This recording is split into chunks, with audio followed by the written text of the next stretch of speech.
Yen, boleh tak aku cari burung aku dekat rumah kamu? Alright, mestilah boleh. Okay, terima kasih Yen. Rumah kamu sangat cantik by the way. Oh, terima kasih Seto. Aku design sendiri. Oh, hi Milo. Hai Milo. Mari kita tengok. Tak ada apa yang suspicious. Ini hanyalah ruang tamu yang biasa. Oh, ada gym. Kamu main gym ke, Yen? Ya, aku main gym kat sini. Wow, nice. Tapi kita perlu cari petunjuk lagi. Macam mana pula kalau dekat atas? Adakah ada petunjuk di dalam ni? Tak ada apa-apa. Tak ada apa yang suspicious setakat ni.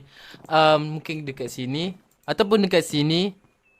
Memang tak ada apa-apa lah. Aku ada katil warna oren dan aku ada rumah yang warna oren.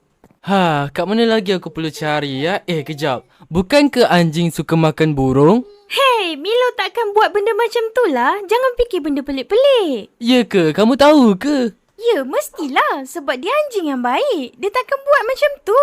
Siapa anjing baik saya tu? Alalalala. Okay, fine. Kamu tahu aku ada alat yang boleh menguji anjing kamu. Apa? Alat untuk uji anjing?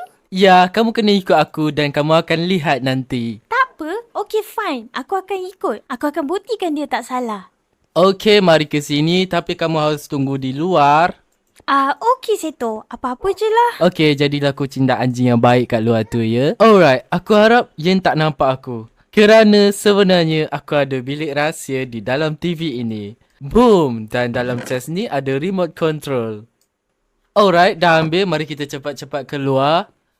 Okay, sekarang Yen mari ikut aku. Okey, aku ikut. Tapi kamu nak bawa aku ke mana?